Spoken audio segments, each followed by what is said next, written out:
the marshals have blown all the locks and left you to die. Wish it was about time you awoke. Hope this is all a big joke. Being stalked by a creature that's face just makes me go nope. Got news for me. I can hear him stomping out there, and there ain't nowhere to go. Come on now, even Joe's not on my side.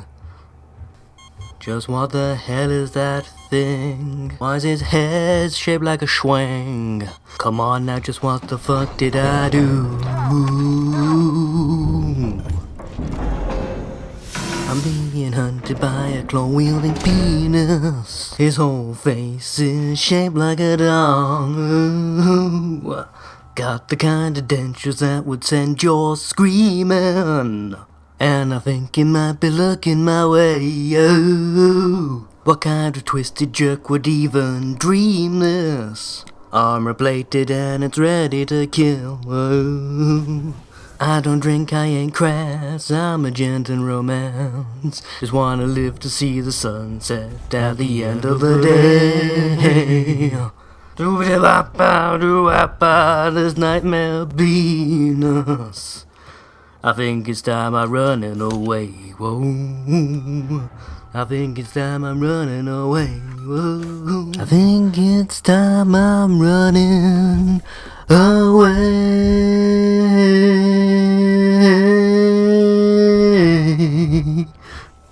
Gone. Oh, I am so gone. So very, very gone. Now, quick confession for all of you. This is all post-commentary. Now, the reason for this, if the door will ever open and I get a chance to tell you, is that, well, to be quite frank, I've already done this section. I've already done this section twice, in fact. Yeah, he cancelled the lockdown. It was the only way to get Ripley out. You let it out? Wow. Nice teleporting pillar. Excuse me there, chap. Guess he's on my side. Still on your tail. Who knew, right? Where should I go? That would have been genuinely nice to know earlier that he wasn't going to kill me. If it follows, we can still trap it there. Yes, we're now going to the Gemini Labs to attempt to trap it. We can't let it escape again, no matter what.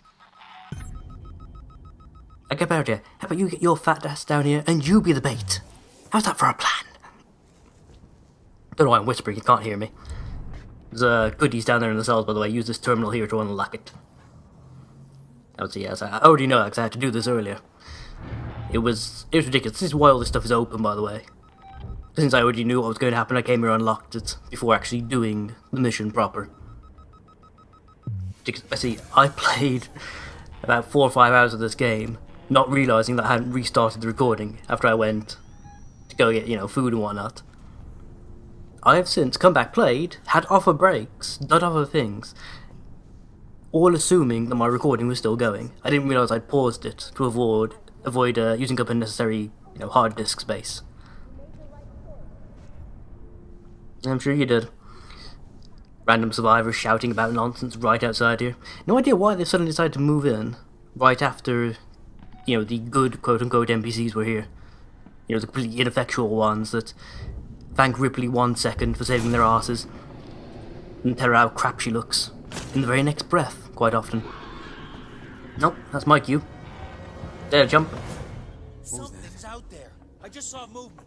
You got a death wish or something? You got far worse things to worry about than me, chum. Far worse things. Waits. We need that whole facility powered up. There's a freight elevator you'll need to take, but ever since Seegson pulled funding from Gemini, it's been out of action. Of course it has. It wouldn't be a space mission unless I had to fix half the things there first. I'm not sure if I like this situation more or less than Isaac's. I mean, in Isaac's case, things were buggered to shit because, the place had literally been torn apart by necromorphs. In this case, half the reason most of this stuff's not working is just sort of corporate greed. That makes me a bit more annoyed about having to fix it all first. Ah dear. But this place was already going to crap. Long before Sinclair got here. Long before. He seems to be getting a lot of flashlight batteries at this stage in the game. I don't know why. I very rarely, if ever, use the damn thing. I mean, the only case I can sort of safely, quote-unquote, use it is when I'm inside the vents. And I'm only inside the vents for like 30 seconds at a time, if that. Nope. You good NPC? Yep, no gun. She's cool. This really Her face is does actually feel loaded this time. She's a ventriloquist, by the way. Staring at the sun has given her that power. The worst Kryptonian ever. Screen tearing, awesome. Gotta love that screen tearing, right? That's pretty much her only superpower. The ability to be a ventriloquist, to throw her voice. That is her only ability. Find the control terminal they left for the synthetic caretaker. It's in a storeroom up ahead. And for God's sake, do it quietly. What am I supposed to do with all these party poppers I brought along? God damn it, Waits. There goes my fun for the evening. Let's get a sneak through here. No one here but us baggage, Sinclair, in case you were wondering. Map's mine now. Okay. Not sure why, but a lot of this area seems to have trouble loading. Get a lot of these doors, as you're walking towards the objective here, that just sort of stop while the game loads the next area. I can vaguely notice there's a lot of water effects in this particular area, Trying to sell that which is why the frame rate's so crap. years, along with Sebastopol. No one ever bid, but it means security's still online. Okay, enough talk now, Waits. Yeah, that's supposed to be him letting you know that there are cameras active in the area, and the androids might not be exactly pleased to see you. Such as they really are. I mean, it really is next to impossible to figure out when the androids will attempt to kill you and when they won't. I mean, the general rule is, as long as you're not doing anything you're not supposed to, you're fine. Technically speaking, Ripley's a visitor. There's huge swaths of this entire place she shouldn't be in. Just by that matter alone, but as we saw when we were in the server farm area just now, that one android just completely ignored me. Even though I'm not, a registered engineer for Sevastopol. Or anything like that. I'm just a visitor as far as they're concerned. But there I am walking around sensitive computer equipment. Didn't even bat an eyelid. If he has eyelids, actually. I'm not certain. I mean, when you originally find the androids, they've got blue eyes, and when they're hostile, their eyes go red, but his eyes were red, and yet he completely ignored me. I've now found a canister of plasma, so my cutting torch is more cutty. Or something, I don't know. I'm not entirely certain how this works. I'm not a space engineer after all. Alright, turn off that camera, because if the alien comes in here, as he, quite frank, often will, every time he walks past that camera, it'll set off an alarm. And the alarm sends him from stalking into hunting mode. And if you're anywhere nearby, by anywhere nearby, I'm within like 2 rooms of Little Sod. Him going into hunting mode will often cause the game to send him running straight at you, basically. It's not a perfect system, but it mildly. If you're too close when he goes into hunting mode, regardless of whether or not there's any possibility he could actually see you or find you, he'll run straight at you. There's not quite enough time between him transitioning through the rooms for him to sort of, miss you. What was this about? Blah blah blah blah. Restoring power. Yes. I don't think I ever used that code for anything. It's quicker just to bring the android in here. So he comes in here and resets a few of the systems for you and opens at least one of the sets of doors. I remember that much. Yeah, because we've stayed in crouch mode, the alien should remain in the vents and just ignore us. Should being the operative word. The only problem is if the android behind us starts talking to it. Right. Yes, okay. Forgot that was even a thing. I've no idea why he was just standing there under the vent. The AI's done that to me a couple of times during this playthrough. It sort of jumped into an area, realised that it spawned the alien, but doesn't have any sort of legitimate idea of where I actually am, and so just has him sort of stand there for no discernible reason. Right, that should open the rest of the locks. Hopefully. I think he's busy talking to the alien. Ooh. Conversation goes well as I hoped. I am slightly annoyed, actually, that Sinclair completely ignores the android. I mean, I know what he does. They smell like machines instead of food. And he's acting on an animal level. But it still irritates me a little that he completely ignores them. Ooh. This is where all my time playing Amnesia comes to the fore.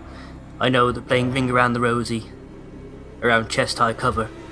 Basically makes you completely unseeable to unstoppable killing machines. I found that out. Shut the crap up, android. Seriously, Crichton, nobody asked you. Why don't you offer tea and snacks? In fact, that might be a good idea, actually. See if you can sate its hunger for human flesh with cucumber sandwiches. Or if you can save the entire station, you'll be hailed as a hero. We'll melt you down to make a medal. 2 different points, isn't there? I think the one is up a ladder, as I recall. And the other one is... The other one is elsewhere. That's about as much as I can remember, actually. Like I say, there's like 5 hours of gameplay I've got to replay to do this, thanks to me being a colossal idiot and not realising that I'd paused the footage and then not bothered restarting the recording when I came back from my snack break.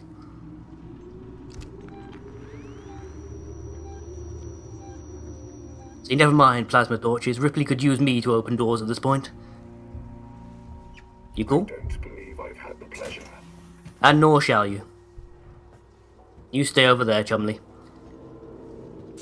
See, I was under the distinct impression he was going to try to murder me, but apparently not. Okay, never mind. Never mind, never mind. So yeah, there's going to be a mix of post and live commentary depending on how I decide to do things. So, I mean, for sections of the game that I remember being fairly easy, I'll probably do live commentary. For things that were very, very tense and I didn't talk very much through the first time I did them anyway, I'll probably do post-com, so you get a bit more bang for your buck. So glad that's here. Not sure what this hostiles nearby thing is supposed to actually denote. And no, don't give me any snarky comments about it meaning there are enemies nearby, I get that much. The fact is, every time a save point has brought that up, neither the alien or anyone else has been close enough for it to be a concern of any sort.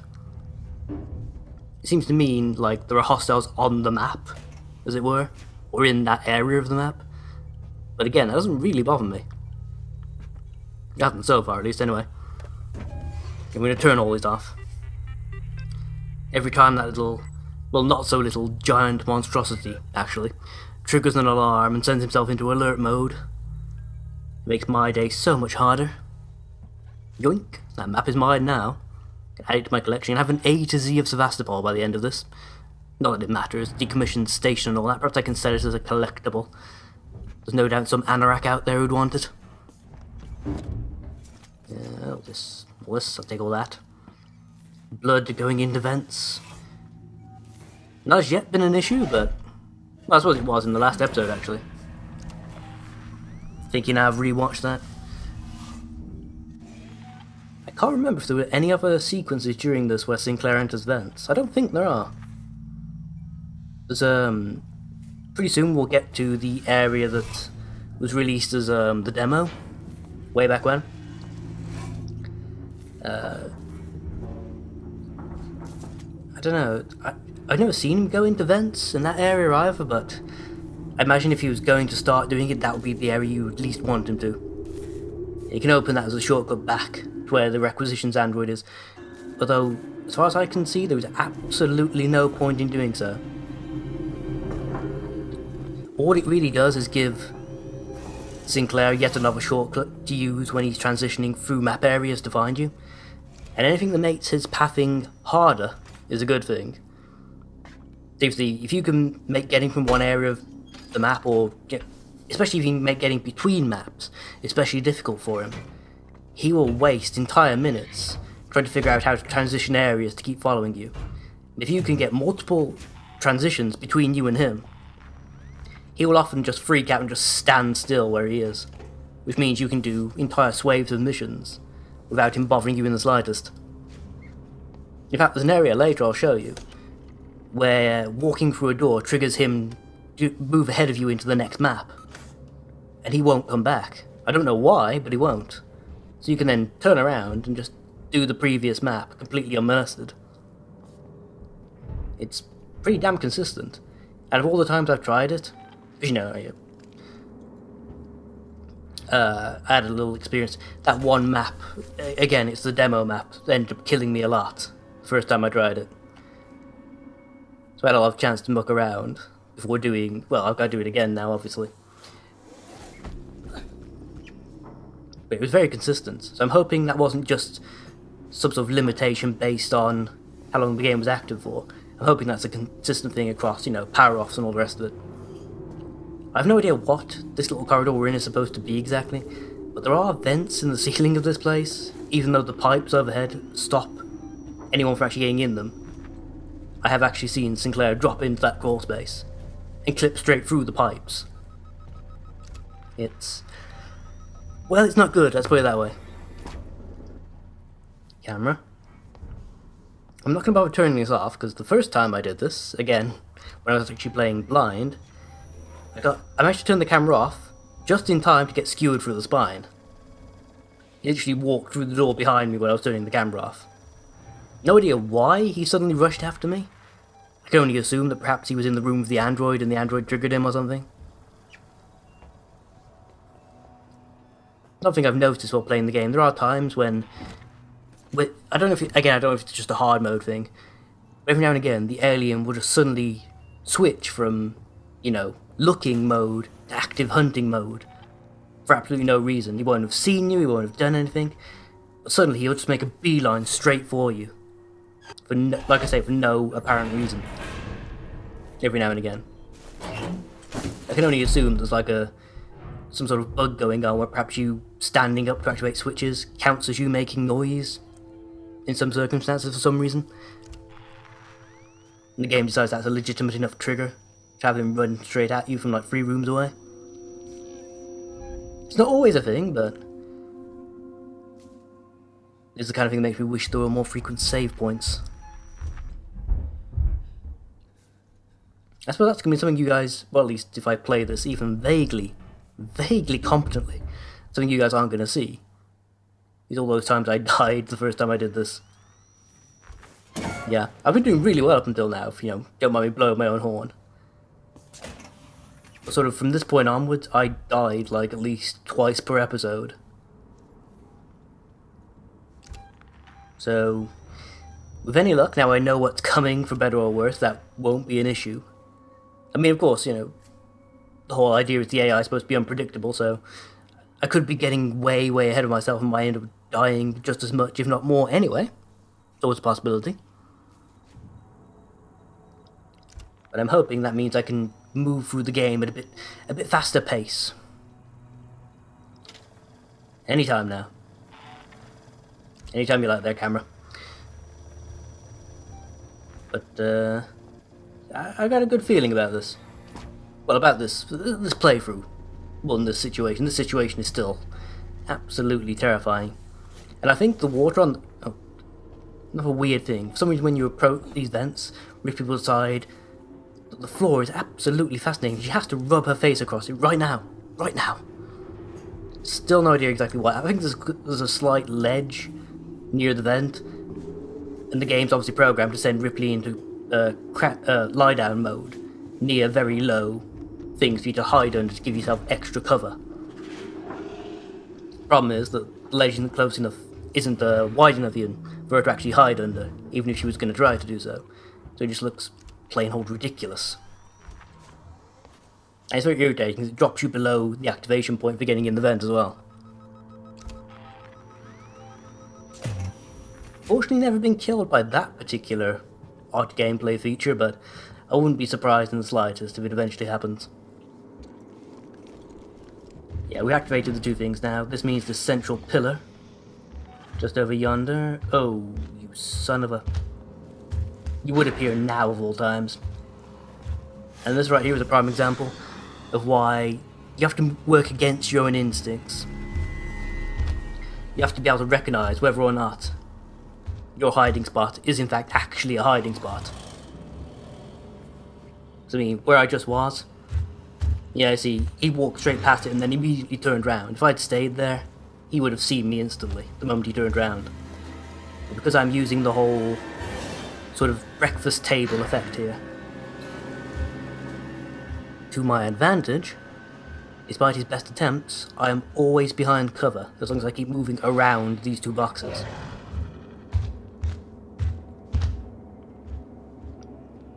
And because there's no real noise going on in this room at the moment, he should eventually sod off. Ooh. I've lost sight of him. That's not good. Ooh. I can hear him, but I can't see him properly. Where is he? Ooh, there he is. Hiding behind the pillar himself.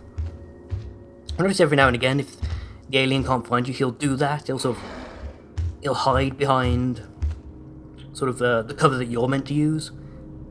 When I say hide, you just sort of stand still for a while to see if you make any noise or attempt to run away. That sort of thing. Which is very clever, but also very irritating. Where's he gone? Hello? Sinclair? You gone to the breakfast bar? I think you might have gone for juice and a muffin. I think we're safe. Okay. Save time. Yeah. It's an old adage in horror games, but especially in this. Save frequently, save often, save a lot. There is no shame in saving. Yeah. I remember stuff like the Resident Evils used to try and discourage you from saving by adding in the point system. You get more points for not saving less, that sort of thing. I preferred the way the Silent Hills did it, where your behaviour in terms of things like saving could actually affect the ending of the game you got. Or at least in the original Silent Hills, anyway. I think Silent Hill 2 was, again, the big one for that sort of thing. And that makes a hell of a lot of noise, doesn't it? Yep, yes it does. Since these alarms are pretty much inevitably going to attract Sinclair, that kind of certain if my breakfast bar strategy is going to work. Why we should probably... No, I can't save. Yeah, for some reason you can't save during this entire sequence, which adds a certain layer of tension to it. Not necessarily appropriate tension though. I think we can confuse the AI by suddenly changing elevation though. Obviously he will go to check out the loud noise and begin scanning the area for signs of the player. The fact we're nowhere near the noise will confuse the hell out of it. I'm assuming the developers intended you to like stay in the room, nervously scanning the area, that sort of thing. They did not anticipate people leaving the room, it seems, because, yep, there we go. Yep. Yeah, he appears every now and again, as if he's trying to figure out whether or not he should stay in the room looking for you, or attempt to, chase you. I don't think he ever comes past this position, actually. Which makes this a fairly safe hiding point while you're waiting for the machine to finish powering up. Here's some banging in vents. Yep, there it is. No actual sign of him, though. Yeah, I think he's still down there in the room with all the alarms, trying to figure out why I'm not there. Stupid ass alien. You know nothing, Sinclair. Nothing. You know nothing. Yeah, I think we're golden. For now, at least, anyhow. Can't remember how long the alarm takes to finish going off, though. Again, kind of an odd thing. You can't actually hear the alarm once you go up the ladder. The noise just completely vanishes. You have to sort of guess how long it's going to take. Make sure he's no longer there, and then go check it out. Yeah, we can save again now, so that means that's finishing powering up. I know it looks like it's died, and we've got to do it all over again, but we're fine. Trust me on that. Now we will, however, have to bring the android to life, because he is the one that unlocks the switches we need to throw. Kind of a bummer, but there it is. Now, unlike the others, I'm pretty sure he will just randomly turn on us. So I'm gonna get around to those switches pretty sharpish before he's finished turning on. Yeah, these aren't active yet.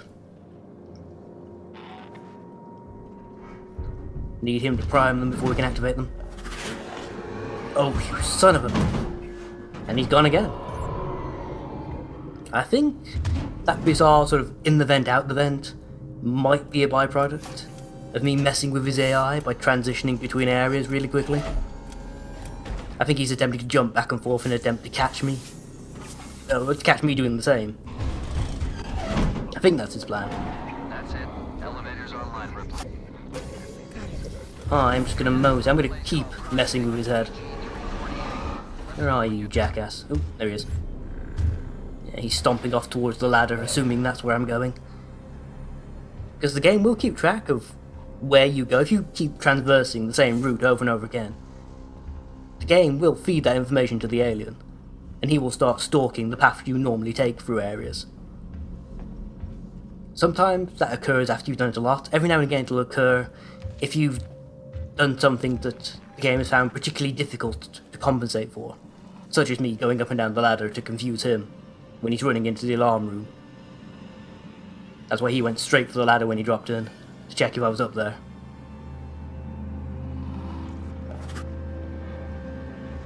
There should be some... Ooh, don't go the wrong way though. Going the wrong way leads to death. It should be just as simple as the breakfast bar. Why is he checking the lockers? I haven't hidden in any lockers in this area. That's supposed to be my warning that he's more inclined to do so in this episode. Could be. Right, sod it. Again, no idea how he doesn't hear me doing that. Because he's too busy leaping into the vents. That's why he doesn't hear me doing that. If he was walking around the pillar normally, he probably would have spotted me as I did that. I finally figured out, by the way, this, when you see like green on the map, that indicates areas you can get to by going up or down stairs connected to where you currently are. And that's where we want to get to. We need to go down the stairs in front of us and through the quality control area. We can get to where we need to go by going back out and all along the way we came and through a side door that's now open. But there is nowhere near as much cover going that way. And the alien's more likely to patrol that area because we've already gone that way. He says, realising the alien's right above him. Crap. Okay, that's my theory bust, but again, the first time I did this, he didn't even look for me when I went through quality control. It was completely empty the entire time. Except he's like right next to me this time apparently. That's unfortunate. I'll wait for him to bugger off. Should be fine. He says, "Ooh, oh no, don't you dare!" Except he is. Fuck.